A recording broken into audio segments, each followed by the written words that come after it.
శివ మహాపురాణం 6వ భాగానికి స్వాగతం. వజ్రాంగుడు తన కొడుకు కలిగేటట్టు బ్రహ్మ వల్ల వరం పొంది ఇంటికి తిరిగి వస్తాడు. కొంతకాలం తర్వాత అతని భార్య వరాంగి గర్భవతి అయి 10వ మాసంలో తెల్లవారుజామున ఒక కొడుకును కంటుంది. త్రిలోకసూరుడైనటువంటి ఆ కొడుకు పుట్టగానే భూమి కంపించడం మొదలుపెడుతుంది. అన్ని వైపులా అగ్నిజ్వాలలు లేచాయి. సముద్రాలు ఉప్పొంగి ముందుకొస్తాయి. సుడిగాలు వీచి చెట్లు విరిగిపడ్డం మొదలవుతుంది. ఇలాంటి ఉత్పాతాలు ఎన్నో చూసి జనం బెదిరిపోయారు. వజ్రాంగుడు వరాంగి తమ కొడుక్కి తారకుడు అని పేరు పెట్టుకుని ఎంతో గారావంగా పెంచుకాగారు. తారకుడికి నానాటికి బలం పెరగసాగింది. అలా బలాన్ని పెంచుకుంటూ తారకుడు పర్వత ఆకారం కలిగి చూపులకు భయంకరంగా తయారయ్యాడు. వరాంగి ఒకనాడు తారకుడితో, నాయనా, బ్రహ్మను గురించి తపస్సు చేసి 3 లోకాలను జయించేలాగా వరాలు పొందు అంటూ హితబోధ చేస్తుంది. తల్లి చెప్పినటువంటి మాటకు తారకుడు సరేనని తపస్సు చేసుకోవడం ప్రారంభిస్తాడు. ఆ తపస్సు మూలంగా అతనిలో వేడి జనిస్తుంది. ఎటువంటి వేడి జనించిందంటే 3 లోకాలు దగ్ధమయ్యేపోయేటట్టు ఉష్ణం జనిస్తుంది. దేవతలు ఋషులు బ్రహ్మ వద్దకు పరిగెత్తుకుంటూ వెళ్ళి, మహానుభావ, ఆ తారకుడి చేత తపస్సు మాన్పించి లోకాలను కాపాడువయ్యా, లోకాలన్నీ కూడా సంక్షోభంలో పడిపోయాయి, తారకుడు ఘోరమైనటువంటి తపస్సు చేస్తున్నాడు అంటూ ఆయన్ని ప్రాధేయపడతారు. బ్రహ్మ సరస్వతీ సహితుడై హంసవాహనం మీద తారకుడి దగ్గరకు వచ్చి, నీ తపస్సుకు మెచ్చాను నాయనా, ఏం వరం కావాలో కోరుకో అంటూ వరాన్ని అడగమంటాడు.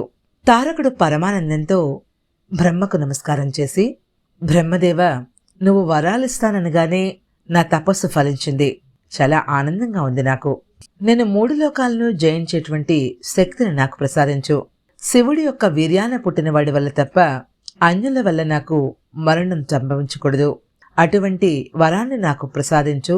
ఈ 2 వరాలు నాకు నువ్వు వసగవయ్యా అంటూ వేడుకుంటాడు. బ్రహ్మ తారకుడికి అతను కోరినటువంటి వరాలిచ్చి సత్యలోకానికి వెళ్ళిపోతాడు.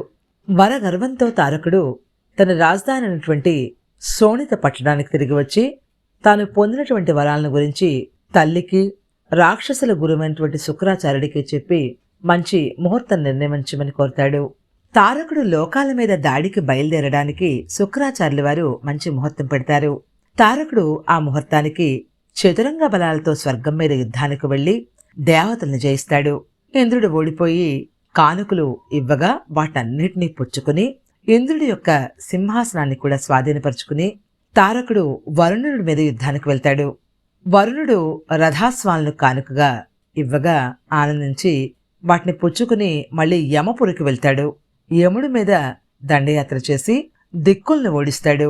దిక్పాలకులను భయపెట్టి వారి దగ్గర నుంచి అంతులేని కాలకులను పొందుతాడు. ఈ విధంగా తారకుడు లోకకంటకుడుగా మారి అందర్నీ హింసించడం మొదలు పెడతాడు. ఒకసారి నారదుడు తారకుడిని చూడటానికి వచ్చి, ఎలా ఉన్నావు తారక అని ప్రశ్నిస్తాడు. నారదుడిని చూడగానే అతడు ఆనందంగా సింహాసనం మీద లేచి నారదుణ్ణే ఆ ఆసనం మీద కూర్చోబెట్టి, మహాత్మా, నీ దయ వల్ల దిక్కులన్నీ కూడా జయించేశాను, చాలా ఆనందంగా ఉన్నాను అని చెప్తాడు. అప్పుడు నారదుడు, ఓ తారక, బ్రహ్మ వల్ల వరాలు పొందినటువంటి నువ్వు 10 దిక్కులు జయించటంలో విశేషమేముందయ్యా? ఏమీ లేదు అందులో విశేషం. నిన్ను చంపగలవాడు కూడా ఎవరూ లేరు. ఎందుచేతనంటే నువ్వు శివుడి యొక్క వీర్యాన పుట్టినవాడి చేత మరణాన్ని అడిగావు. అన్యులు ఎవరూ కూడా నీ దరిదాపుల్లో కూడా రాలేరు. కాబట్టి నువ్విప్పుడు అందర్నీ కూడా జయించేటువంటి శక్తి ఉన్నటువంటి వాడివి. వైకుంఠాన్ని కూడా జయించిరా నాయన అని ఆశీర్వదిస్తాడు. తారకుడు నారదుడి సలహాని పాటించి తన సైన్యంతో వైకుంఠానికి బయలుదేరి వెళ్లి రణభేరి వేయిస్తాడు. విష్ణువుకి తారకుడికి ఉన్నటువంటి వరాల గురించి తెలుసు కాబట్టి తారకుడిని చంపడం సాధ్యం కాదు. అందువల్ల తారకుడి వద్దకు వచ్చి మంచి మాటలతో అతన్ని అక్కడి నుంచి పంపించి వేస్తాడు. అక్కడ కైలాసంలో పార్వతి సపరులకు శివుడు ఒప్పుకుంటాడు. హిమవంతుడు ఆ విషయానికి సంతోషించి పార్వతిని తీసుకొచ్చి శివుడికి పరిచయం చేస్తూ, ఈమె నా కుమార్తె పార్వతి స్వామి, ఇక నుంచి నీకు సపర్యలు చేస్తుంది, ఎటువంటి ఆటంకాలు కలగవు అంటూ హిమవంతుడు చెప్తాడు. అది మొదలు పార్వతి ప్రతిరోజు ఉదయం నుంచి మధ్యాహ్నం దాకా శివుడికి సపర్యలు చేసి ఆయనకు కావలసినటువంటి పూలు, పళ్ళు, నీరు అన్నీ తీసుకొచ్చి అక్కడ పెట్టి వెళ్ళిపోతుంది. తాను శివుడికి చేసేటువంటి సేవలు ప్రతిరోజు తల్లిదండ్రులకు చెబుతూ ఉంటుంది పార్వతి. సోనితపురానికి తిరిగి వచ్చినటువంటి తారకుడు కొంతకాలం అక్కడే ఉండి స్వర్గానికి సైన్యంతో సహా వెళ్లి దేవేంద్రుడి సింహాసనం మీద కూర్చుని దేవతల చేత పరిచర్లు చేయించుకుంటూ ఆనందిస్తూ ఉంటాడు. లోకాలను బాధించుతూ ఉంటాడు. ఇక సప్తఋషుల యజ్ఞాలకు విఘ్నాలను కలిగించి తపస్సులు ఏవీ కూడా జరగకుండా చూస్తూ ఉంటాడు. దేవేంద్రుడు బ్రహ్మ వద్దకు వెళ్లి వరాలు పొందినటువంటి గర్వం చేత తారకుడు లోకకంటకుడుగా మారుతూ ఉన్నాడు, మమ్మల్ని హింసిస్తున్నాడు స్వామి అని మొరపెట్టుకుంటాడు.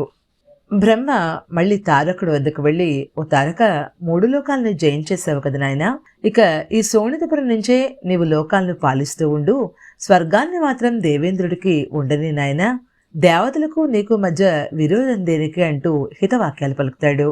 తారకుడు బ్రహ్మ మాట పాటించి స్వర్గాన్ని ఇంద్రుడికి అప్పచెప్పి తాను మాత్రం సోనితపురానికి వెళ్లి అక్కడి నుంచి 3 లోకాలను పరిపాలిస్తూ ఉంటాడు.